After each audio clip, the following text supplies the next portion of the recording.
Have you ever looked in the mirror and thought, where did the time go? One day, you're chasing toddlers around the living room, and the next, your knees pop every time you stand up. But let me tell you something important. Just because you're over 60 doesn't mean the best years are behind you. In fact, with the right habits, you can feel better, move better, and maybe even live 10 extra years. And I'm not just talking about existing, I'm talking about thriving.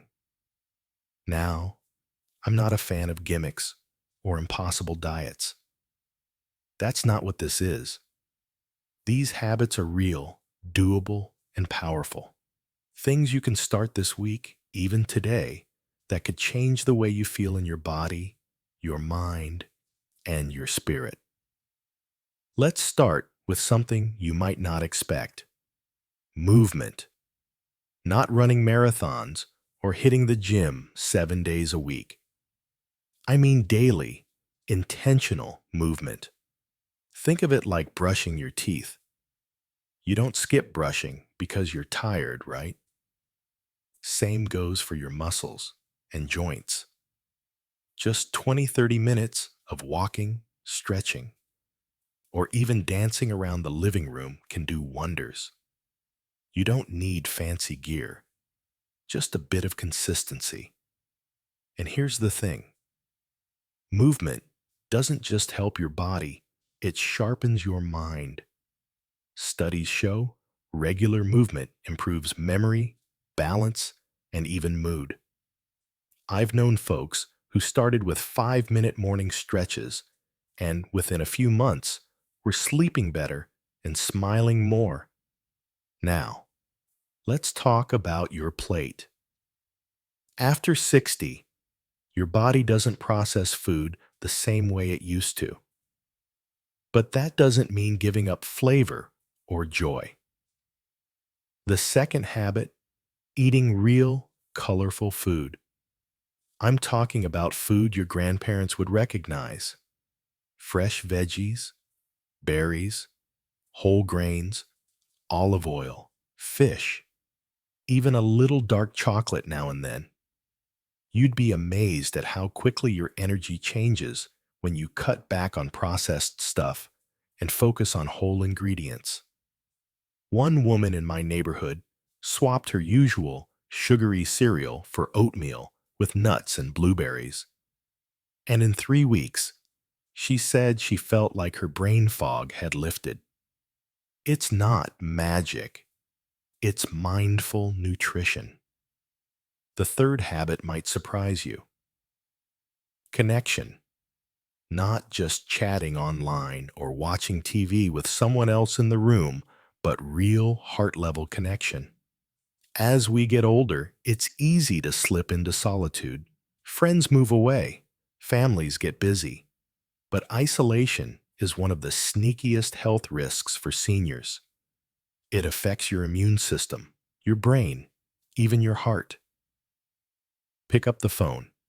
Join a local group. Take that walk with a neighbor. Even a short, sincere conversation with someone who listens can be healing. And don't underestimate the power of laughter. A good belly laugh does more for your stress levels than most medications. These first three habits, moving your body, nourishing it well, and staying connected, form a foundation, not just for living longer, but for living stronger. They send a message to your body and mind: I still matter, I'm still in this, and you are. There's something that happens around 60, 70 years old. You start noticing time in a different way, not in hours or appointments, but in the quiet in-between moments, when the house is still, the coffee is cooling on the table, and you catch yourself wondering, am I really making the most of these years? That's where habit number 4 comes in: protecting your sleep like it's sacred. Because it is. I know, sleep gets trickier as we age. You might fall asleep fine, but wake up at 3 a.m., staring at the ceiling, Or maybe you wake up feeling just as tired as when you went to bed. But sleep isn't optional. It's when your body repairs, your brain files away memories, and your immune system gets a much-needed reset. One gentleman I met at a local senior fitness class told me he started turning off all screens an hour before bed. TV, phone, everything. Just a book, a dim lamp, and silence. Within a week, he said, he felt years younger. That wasn't luck. That was a shift in routine. Create a little ritual, maybe a warm bath, soft music, a good book. Go to bed and wake up at the same time every day. Keep the bedroom cool and dark. It's not about sleeping longer. It's about sleeping better. Now, let's shift to the fifth habit. One of the most powerful things you can do for your brain and your happiness: keep learning. That doesn't mean going back to school or getting a degree, unless you want to, of course. It could be as simple as reading about something you've never studied before, learning how to use a new app on your phone, or picking up a musical instrument. The point is to stay curious. When you stop learning, you start shrinking. But when you lean into something new, even if it's just a crossword puzzle or trying a recipe from a different culture, you activate parts of your brain that light up like a Christmas tree. That glow, that's growth. I once knew a woman in her 70s who taught herself how to paint using nothing but YouTube videos and a discount set of brushes. Within a year, she was selling her artwork at weekend markets. Not because she needed the money, because it made her feel alive again. That's the goal here, not perfection, not some unreachable standard, just staying alive to the moment. Learning reminds you that you still have chapters left to write. And speaking of the mind, let's talk about stress. Habit number 6 is simple to say, but not always easy to do. Learn how to let go. Let go of grudges, of perfection, of the things you can't change. After 60, stress is one of the biggest hidden threats to your health. It's linked to everything from heart disease to memory loss. But here's the good news. You have more control over it than you think. Start small. A 5-minute breathing exercise in the morning. A walk at sunset with no phone. Writing down one thing you're grateful for before bed, not because life is perfect, but because it's still yours. One man I met at a community center told me he used to carry so much resentment from past relationships.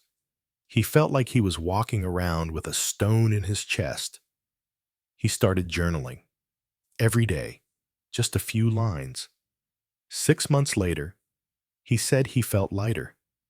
He'd learned how to let go, just a little, but enough to make room for something new. And that's really what all of these habits are about: making room. Room in your life for movement, for joy, for connection and learning and healing. Room to stop rushing and start savoring. Room to remember that just because you've lived through a lot doesn't mean you're finished living. So, let's keep going. You've already started to change your story. Maybe not in a grand, cinematic way, but in those quiet, personal ways that really matter. And now, as we move forward, let's look at the 7th habit that can truly add not just years to your life, but life to your years. It's this: strengthen your connections. I know, this one can feel tricky. Sometimes, by the time we reach 60, 70, or beyond, life has changed in ways we never planned. People we loved may have moved away.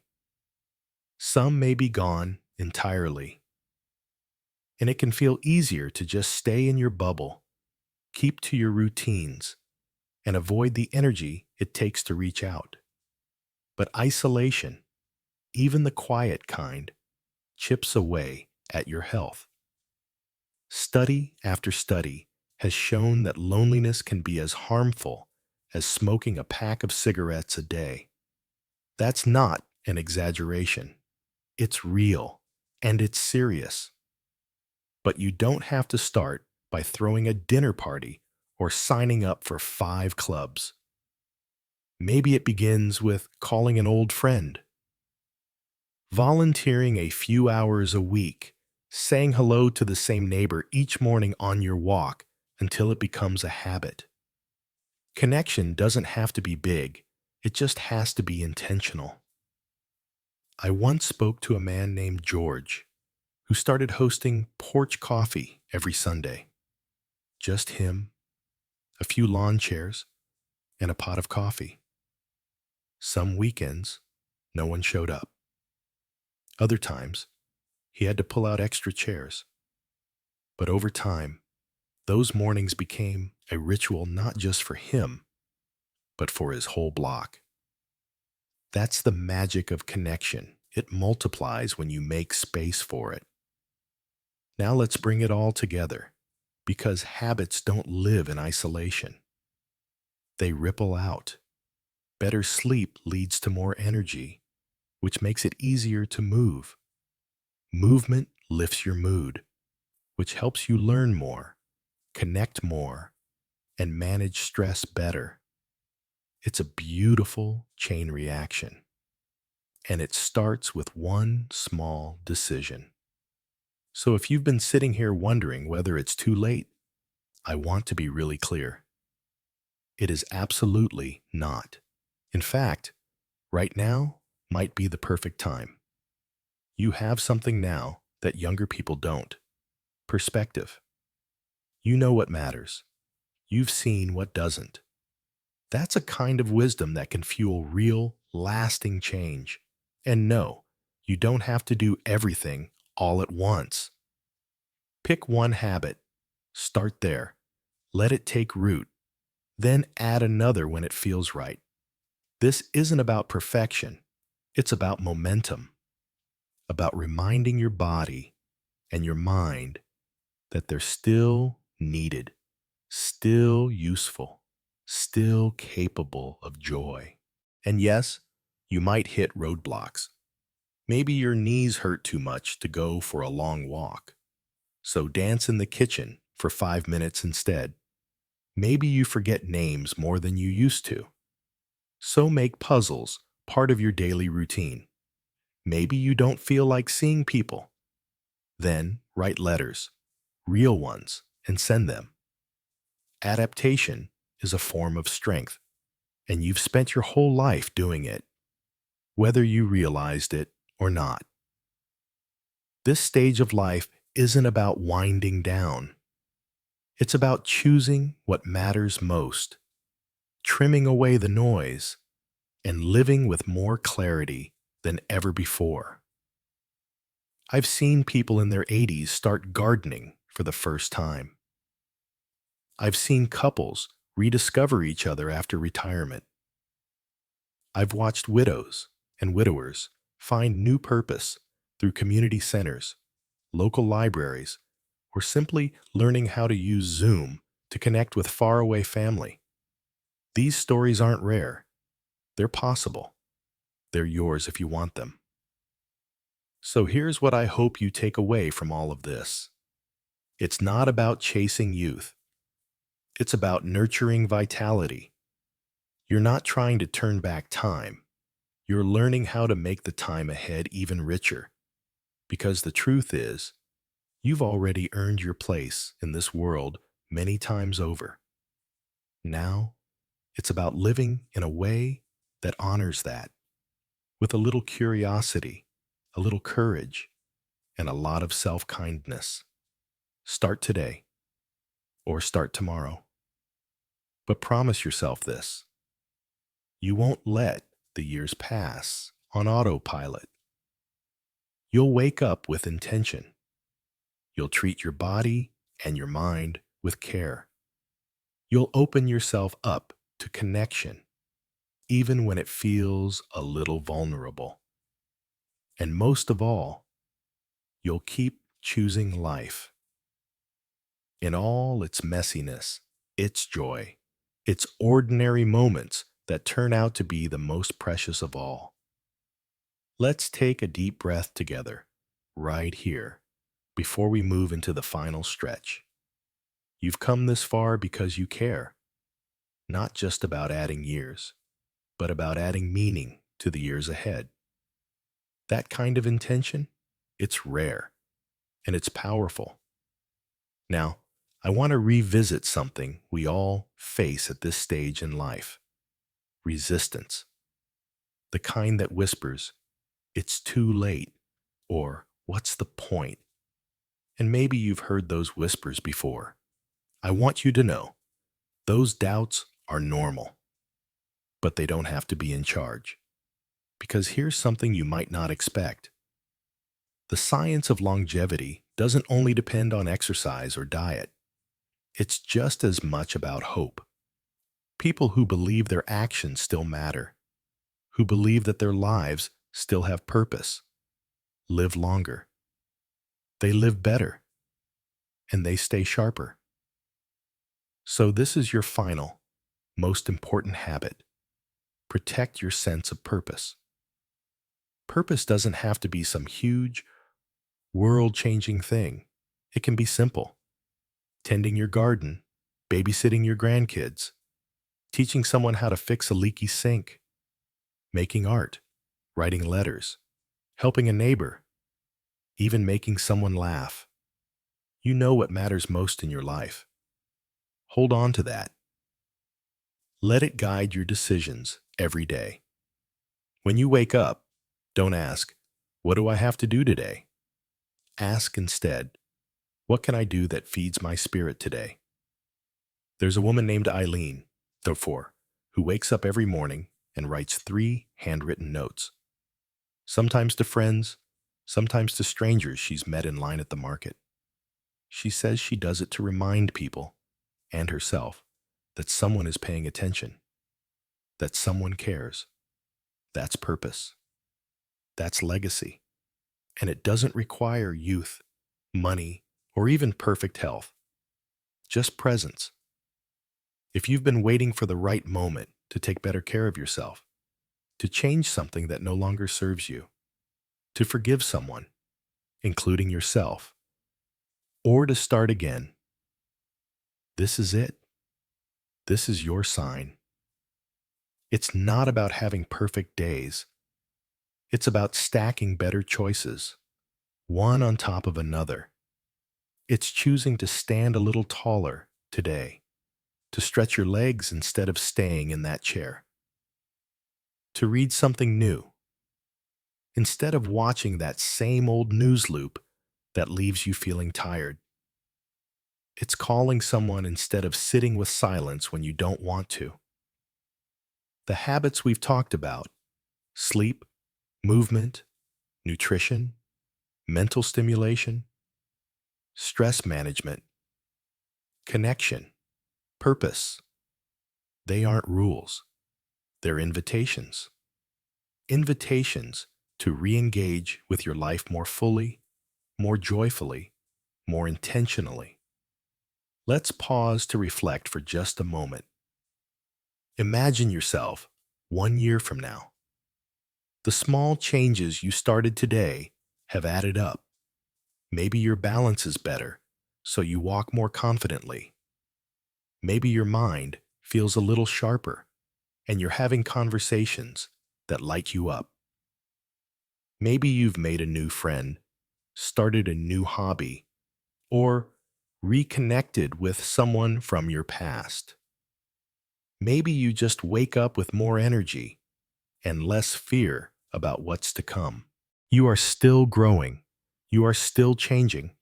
You are still here, and that matters. You matter.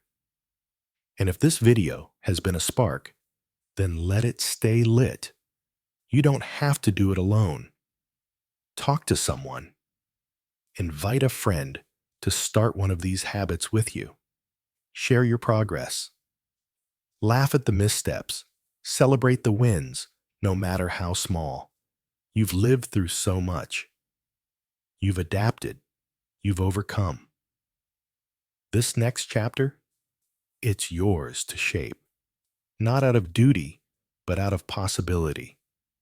Before we close, let me ask you something. What would the younger version of you say if they could see who you are today? Would they be proud? Surprised? Would they cheer you on to keep going? Because you still have time. You still have chapters left to write. And here's something else. Your story might be the very thing that inspires someone else. So, don't be afraid to share. In the comments below, tell us, what's one habit you're committing to? What shift are you making? Let your words be the encouragement someone else needs. If this video has moved you, helped you, or even just reminded you that you're not alone, give it a like. Subscribe to our channel for more stories, more support, and more reminders that life doesn't end after 60, it begins again. We're so glad you're here. Here's to choosing life every single day. Here's to living your best life at any age.